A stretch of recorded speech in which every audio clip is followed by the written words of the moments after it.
économie et tout ce qui est lié au personal branding.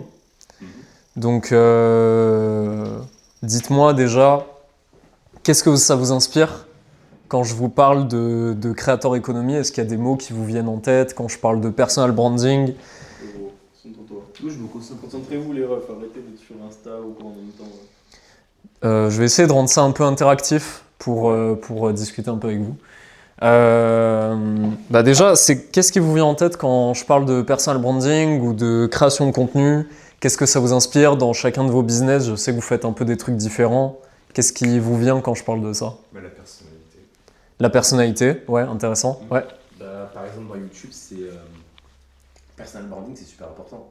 ouais, Parce que ça peut te permettre de créer plus de liens avec ta communauté et faire que les gens auront plus tendance à acheter ce que tu peux vendre ou ouais, exactement. à t'apprécier. C'est ça, c'est qu'en fait, l'avantage du personal branding, surtout quand on a une marque ou alors quand on fait du B2B, quand on a un business, c'est d'incarner, comme tu dis, ce qu'on représente. Aujourd'hui, par exemple, on a des cas d'études comme, je sais pas, le CEO de Virgin, par exemple, de Virgin, qui a beaucoup plus d'abonnés, par exemple, sur son LinkedIn perso que sur sa page professionnelle. Pourquoi? Parce que les êtres humains sont des animaux sociaux qui sont faits, du coup, pour connecter avec leurs semblables et avec des gens qui leur paraissent humains. Et donc, on va voir ici un peu comment développer cette singularité-là dans chacun d'entre vous, parce que les gens ont tendance beaucoup à donner du conseil sur comment techniquement faire une bonne vidéo, etc. Mais moi, je suis partisan du fait qu'il faut absolument se centrer sur soi-même, sur qu'est-ce qu'on a d'unique à offrir. Parce que c'est ça qui va faire que les gens vont s'attacher à vous. Le contenu, effectivement, c'est devenu une preuve, c'est devenu un symbole de votre valeur sur le marché. C'est une espèce de vecteur, c'est comme une voiture en fait. C'est-à-dire que c'est votre véhicule pour développer votre business. Et votre personal branding, en fait, c'est l'incarnation publique, comme je l'ai dit auparavant, de votre singularité, de ce qui vous rend unique. Donc, le but, il n'est pas spécifiquement de se mettre en avant. Il y a des gens qui veulent absolument gagner en vues, en abonnés. Il y en a dont la métrique est beaucoup plus profonde que ça, c'est-à-dire gagner en rapprochement avec sa communauté. Et je pense que quand on fait, comme la plupart des gens ici aujourd'hui, de la vente ou du business, tout simplement, je pense que c'est une métrique qui est importante à développer. Et on va voir un petit peu comment ça marche. Donc, déjà, les piliers structurels d'une bonne stratégie de contenu, est-ce qu'il y a des gens, est-ce que toi par exemple tu crées du contenu Poudre ou pas? Oui. Est-ce que tu as une stratégie, est-ce que tu as une méthodologie dans ta création de contenu ou pas? Je vais dire non. Ou encore Noé, est-ce que tu as une méthodologie dans la façon dont tu crées du contenu? Est-ce que tu as des processus particuliers ou pas? Ouais, un petit peu. Surtout plus quand t'écris le texte. Ouais. Par exemple, tu as un processus d'organisation dans l'écriture du texte. Est-ce que tu fais de la préparation ou est-ce que tu écris direct, tu poses sur la table? D'abord, ça passe surtout par une phase de réflexion en mode ok, j'ai ce sujet à traiter, Ouais. que je regarde un peu ce que j'ai fait sur le sujet, les notes que je me suis mis de côté. Je fais un plan Ouais. sur ce que j'aimerais dire dans la vidéo. Ouais. Et après, à partir de ce plan, je commence à écrire la vidéo. Ok. Alors ça, si vous voulez, c'est l'étape qui vient avant la création de contenu.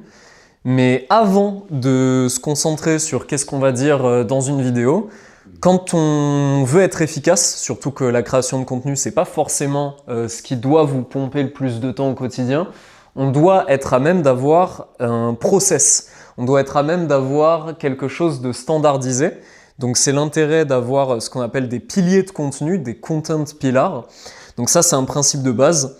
Un bon personal branding, il repose sur des piliers de contenu qui sont clairs, fixes, récurrents dans une certaine période donnée.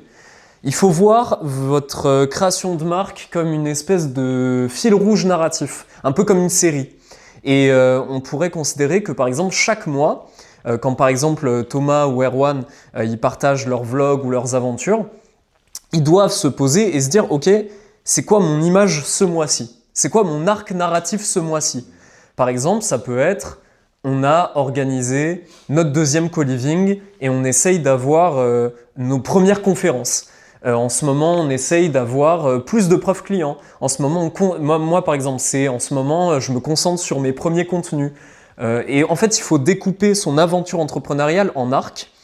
Et c'est ça qui va faire qu'on a une stratégie de contenu qui est découpée. Une stratégie de contenu, c'est la raison pour laquelle les gens ne tiennent pas leur contenu, c'est parce qu'ils voient ça sur le long terme à balle, alors qu'il faut voir ça comme des arcs découpés, comme des blocs, avec des arcs narratifs. Donc, un pilier de contenu, concrètement, c'est pas forcément le contenu que vous venez créer, ça vient après, mais c'est plutôt la base de ce que vous voulez raconter, du type de contenu que vous voulez créer. Donc ça peut être éducatif, ça peut être divertissant, ça peut être inspirant, ça peut juste carrément être promotionnel. Et par exemple, je vais prendre l'exemple de... Est-ce que vous connaissez tous Enzo Racine ici ou pas? Bon, je vais prendre l'exemple d'un coach Instagram type. Lui, ce qu'il va faire, c'est que son pilier de contenu, la base de son marketing en communication, ça va être des conseils stratégiques. Parce que lui, il est vraiment sur la démonstration de son offre ou la création de sa marque. Il va raconter un petit peu sa vie, il va partager ses expériences, machin. Alors que pour quelqu'un comme moi, par exemple, qui fait de la création de contenu, il faut que je fasse des démonstrations de force. Et les conseils stratégiques, c'est peut-être un petit peu saturé pour moi. Et du coup, je vais directement montrer, je sais pas, avec des sketchs un peu, des heures de clients ou alors des story time un petit peu imagés comme un film. Et en fait, ouais. Comment ça se manifesterait pour ces deux gars, par exemple? Le pilier de contenu? Ouais. Par exemple, toi par exemple, tu as un e-commerce sur l'automobile. Ouais. Donc, est-ce que tu peux m'en dire plus? C'est des outils pour l'automobile que tu vends? Non, c'est plus de la déco. Ok, donc c'est de la déco. Tout d'abord, la base, c'est de se recentrer sur ce qu'on veut transmettre. Donc toi, par exemple, ce qui te fait kiffer, c'est l'automobile. Ce qui te fait kiffer, c'est les belles voitures, c'est de customiser, des trucs comme ça. Ton e-commerce, il est là, mais c'est comme s'il servait à rien parce qu'en fait, c'est le contenu qui va venir le faire rouler, tu vois. Et en fait, il faut te demander, par exemple, qu'est-ce qu'un mec qui est intéressé par mon offre potentiellement d'automobile, il veut savoir, qu'est-ce qu'il a envie de regarder. Et donc, par exemple, tu vas pouvoir faire des démonstrations de tes produits. Tu vas pouvoir aller voir des gens et leur faire une sorte de pimp my ride, tu vois, un peu sauvage. Donc, ça donne un côté interview. Et en fait, il faut toujours se demander quand on crée du contenu, qu'est-ce que mon audience cible a envie de regarder et quelle image est-ce que je veux transparaître et comment est-ce que je fais démonstration de mon expertise, comment est-ce que je fais démonstration de ce que je vends, par exemple. Noé, lui, toi, ton business model, c'est d'être youtubeur. Donc, tu bâtis ta communauté autour d'une vibe un peu que tu transmets. Par exemple, la chaîne de Noé, elle a des piliers de contenu. C'est traiter de jeux vidéo de manière un peu flippante en faisant du storytelling. C'est les piliers qui vont soutenir tout le contenu que tu vas faire. Et en fait, avoir cette stratégie-là, ça va te permettre de gagner du temps, en fait, tout simplement sur ton contenu et pas te prendre la tête à chaque fois. Donc, quand on parle de piliers de contenu, une fois qu'on a identifié notre arc narratif actuel, étalé sur un mois par exemple, ou sur un trimestre, quand on a déterminé ce dont on voulait parler, quand on a déterminé le message qu'on voulait faire passer, il faut établir ce qu'on appelle des funnels de contenu. Alors, il y en a 3 principaux. Est-ce qu'il y en a qui les connaissent? Tofu, mofu, bofu. Exactement. Mais explique ce que c'est un funnel. Un funnel, concrètement, c'est comme un entonnoir.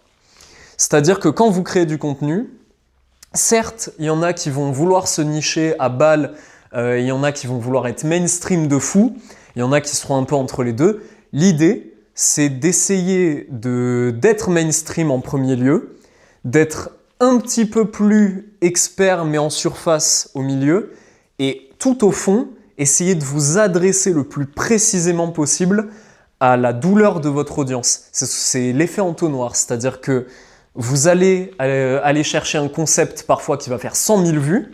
Moi, par exemple, ça peut être aller voir des gens dans la rue, les interviewer, leur demander si ta vie est un film, qu'est-ce que ce serait. Après, je les prends en photo et j'essaye de retranscrire l'ambiance de ce film. Parce que c'est mainstream, ça fait kiffer les gens, c'est agréable à regarder, c'est quelque chose de mainstream. Donc typiquement, c'est un sujet qui peut taper dans les centaines de milliers de vues, tu vois. Donc ça s'appelle le tofu. On appelle ça le tofu parce que c'est l'acronyme de Top of the Funnel. Donc c'est en gros le but de faire du bruit pour être découvert. Donc pour avoir de la viralité, parfois un peu plus jouer sur l'émotion et sur l'humour. Donc essayer de se mainstreamiser. Ensuite le mofu, c'est middle of the funnel, donc c'est asseoir sa légitimité et avoir un petit peu plus de preuves sociales et de storytelling. Donc moi par exemple, ça va être quand Lilo vient me voir avec une tasse à café et qui me demande hey, « mec, tu peux me faire une vidéo trop stylée avec cette tasse à café ?» Bah, c'est entre les deux, parce qu'on parle de mon expertise, mais à la fois, on a une forme de contenu qui est mainstream. Donc c'est ça le middle of the funnel. Et ensuite, le bofu, bottom of the funnel, c'est vraiment un contenu qui va venir closer, convertir, avoir du ROI. C'est vraiment le truc marketing de base. Donc ça va vraiment être, par exemple, si je fais un carrousel, 5 erreurs de débutants dans les entrepreneurs qui veulent créer du contenu. Ça, c'est ultra précis. Donc on peut se demander, par exemple, voyons voir, je sais pas, par exemple pour le navire, est-ce que si vous aviez un tofu, mofu, bofu, qu'est-ce que ce serait par exemple? Bah, tofu, je pense que ce serait format plus vlog, divertissement. Ouais. Ou des trucs comme un peu, on filme des trucs du rituel, je sais pas, des trucs comme ça, on a des grosses villas. Ouais, exactement. L'idée du rituel, c'est intéressant parce que ça vient toucher à de l'émotionnel pur. Ouais. Ça vient pas toucher à tout ce qui est lié à du travail ou à quoi que ce soit parce que c'est de l'esthétique. Il faut créer une esthétique. Un bon contenu, c'est un contenu qui transfère l'imaginaire dans le réel. Ouais. C'est pour ça que MrBeast y perce autant. Parce que lui, il fait à balle de tofu, parce que lui, son business, c'est de toucher la masse. Et comment il fait? Il a une idée, Squeezie fait un petit peu la même chose. Par exemple, il y a quoi derrière la porte? C'est un cas d'étude de ouf, parce que c'est juste partir d'une idée type « Ah, ce serait bien que derrière la porte, il y ait Eric et Ramsey chauve en train de faire du poney. » Je dis une connerie. Mais c'est ça qui va faire qu'un contenu est bon, c'est la production, c'est comment est-ce qu'on rend réel quelque chose qui vient de notre esprit. Et je pense qu'en fait, c'est ça qui crée le mainstream. C'est quelque chose qui vient toucher le spectateur parce qu'en fait, on le transporte dans une autre réalité. C'est MrBeast qui dit aujourd'hui, on va voir combien de bus on peut écraser avec la daronne d'un abonné, tu vois. Tu vois, en gros, il faut avoir du concept. Ensuite, ouais. Parce que là, du coup, tu nous as dit comment appliquer ça à du business.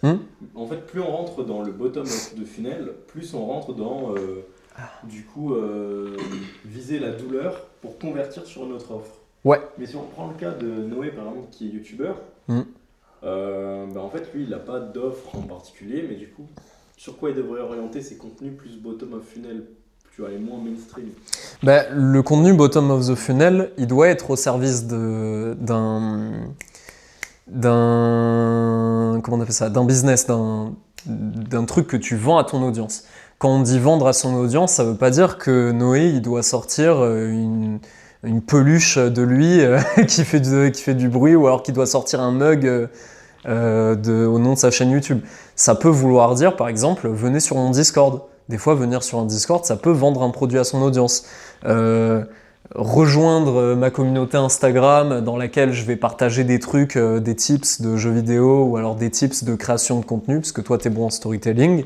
Ça peut être ce que tu vends, mais dans le sens pas forcément monétaire, mais aussi dans le temps que les gens vont t'accorder à quelque chose qui va leur demander plus d'efforts. Donc, quand tu fais du bottom of the funnel, imaginons que par exemple, toi ton business c'est d'avoir un canal Instagram par exemple, où tu partages des trucs de création de contenu. Je dis n'importe quoi. Bah là, par exemple, ton bottom of the funnel, ça va être une sorte, je sais pas, de call to action à la fin d'une vidéo mainstream où tu vas parler, où tu vas faire un détour, je sais pas, par exemple, tu fais une vidéo sur Five Nights at Freddy's et à un moment, tu expliques l'impact du narratif dans une œuvre culturelle. Bah, tu vas démontrer ton expertise et expliquer, bah, maintenant que je vous ai expliqué un truc un peu pointu sur le narratif et la création de contenu, enfin comment écrire un bon storytelling, bah, venez dans mon canal parce que vous aurez des trucs plus pointus. En fait, c'est ça, c'est de la conversion par le contenu. Donc il faut que tu démontres, que tu réussisses à démontrer ton expertise. Par exemple, quand Mathieu il va créer du contenu pour vendre sur son e-commerce, un bon bottom of the funnel, par exemple, ça serait expliquer techniquement pourquoi est-ce que ton truc de voiture il tient pas la route, sans mauvais jeu de mots, ou alors il est pas de bonne qualité, parce que ça c'est un truc précis qui va s'adresser à des mecs qui sont à 2 doigts de passer à l'action.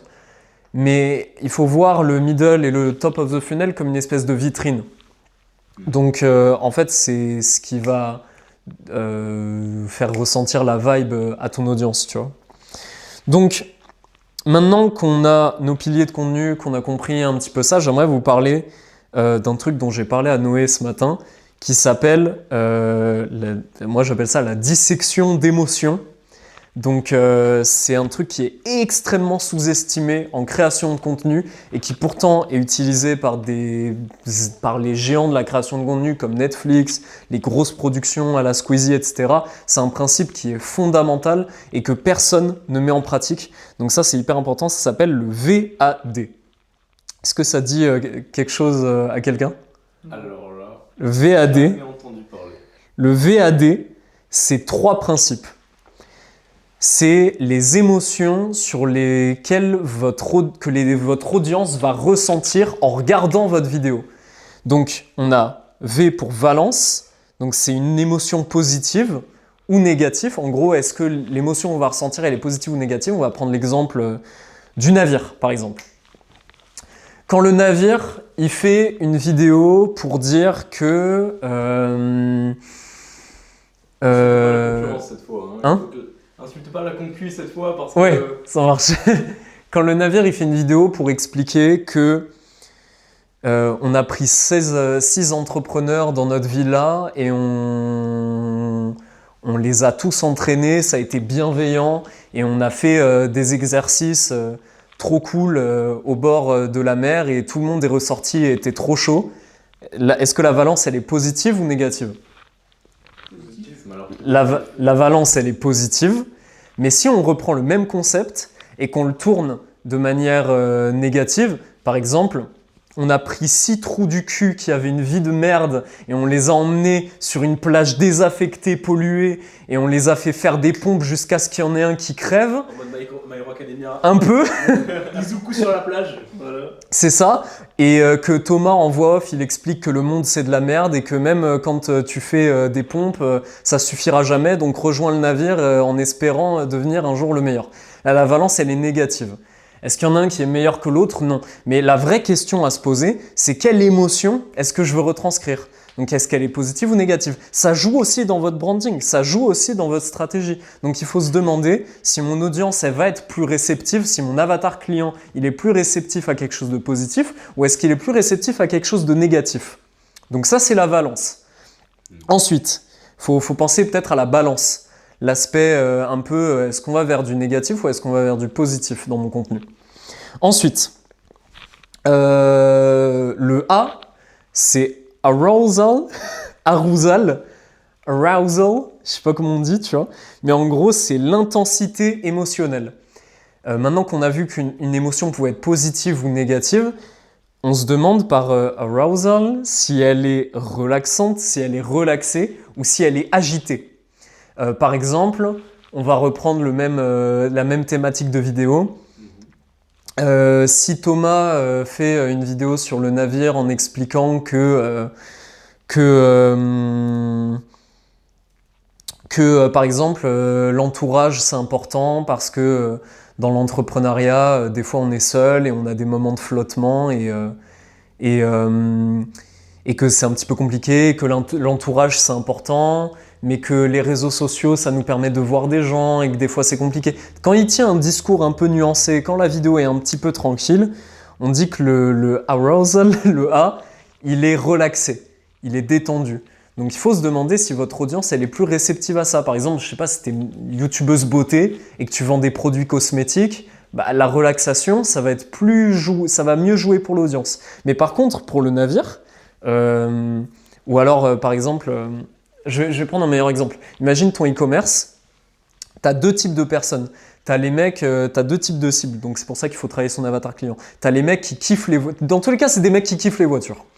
T'as les mecs qui kiffent les voitures un peu beauf, un peu dynamiques, auquel cas tu vas devoir leur foutre comme ça des kicks dans la gueule en mode est-ce que ta voiture elle pue pas un peu la merde? Est-ce qu'on va pas venir cracher cette voiture? Là, tu vois, c'est un concept où tu mets de l'agitation dans ton contenu et ça, c'est fondamental parce que tu t'adresses à une certaine partie. Donc, ça rend prévisible votre stratégie de contenu. Alors que quand tu vas voir un mec qui est un peu plus, qui a un budget un peu limité, qui a sa voiture pour aller au travail et qui est tranquille et qui a un petit peu de mal parce que sa carrosserie, ça la fait chier. En plus, il n'arrive pas à pécho des meufs. Bah, tu peux tenir un discours un peu plus nuancé. Et auquel cas, ton arousal, il sera moins intense. Par exemple, ça peut être quand je roule avec ma voiture et que je me sens bien parce que ma voiture, elle est cool et ça me fait me sentir plus grand, ça me fait me sentir meilleur.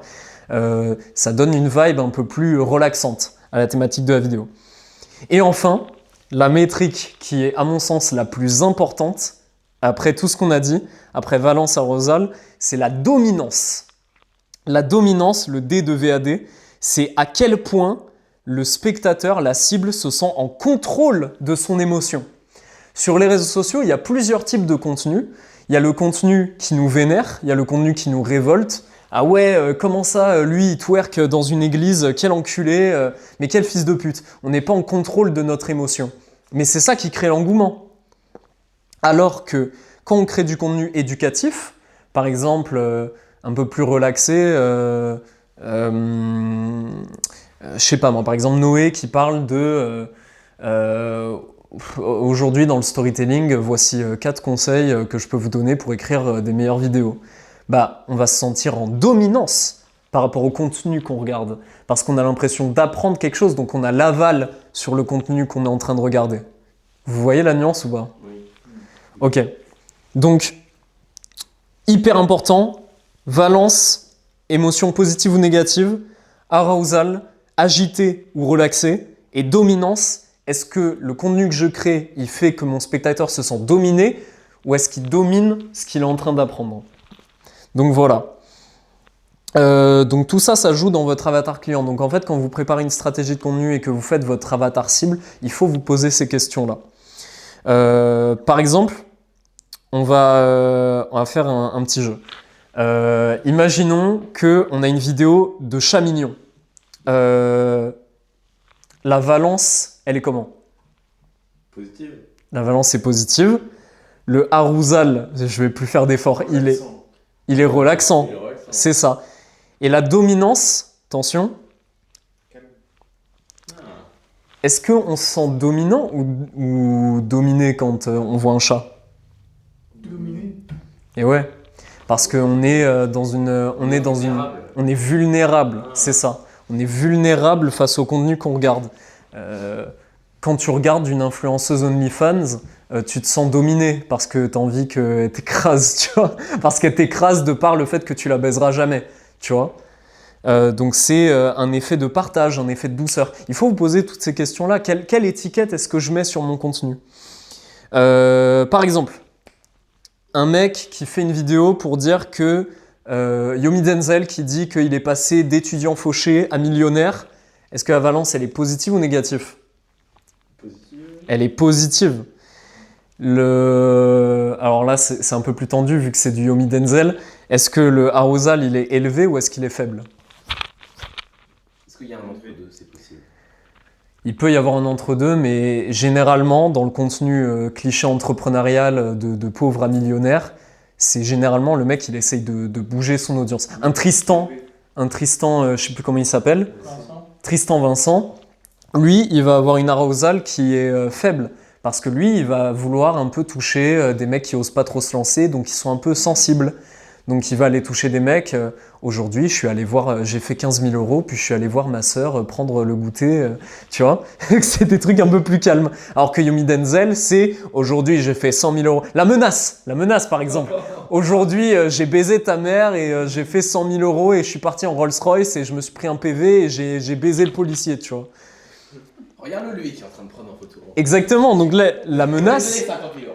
La menace, il a un arousal qui est élevé de baiser.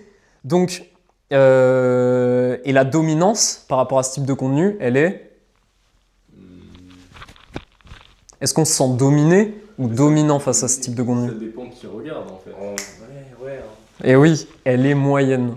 Parce que c'est un subtil mélange, le contenu entrepreneurial, entre se sentir dominé par... un mec qui est en mode oh putain lui il m'énerve avec sa Lambo, c'est le côté un peu submergé par l'émotion. Ah putain, il est là à être prétentieux, à nous parler de sa Lambo, moi ça me casse les couilles les mecs prétentieux comme ça. Et à la fois, selon l'audience, comme tu disais Thomas, il y a des gens qui au contraire vont prendre quelque chose d'intéressant et vont se sentir dominants. Ah putain, le conseil qu'il m'a donné, il m'élève, il va me permettre d'aller au-delà. Donc c'est ça qui est intéressant.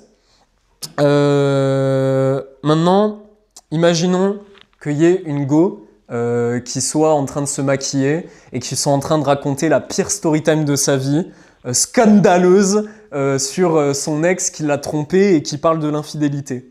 Là, la valence, elle est négative. Le arousal, c'est une meuf hystérique.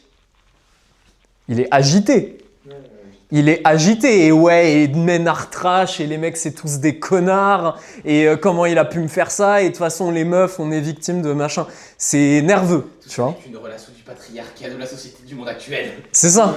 Putain, nous vivons dans une société. Internet, les émissions superficielles. Nous vivons dans une saucisse. C'est ça, nous vivons dans une saucisse. Ah, voilà, nous vivons dans une saucisse, c'est un cas de dominance qui est énorme. Donc, C'est lié à la saucisse du coup. hein?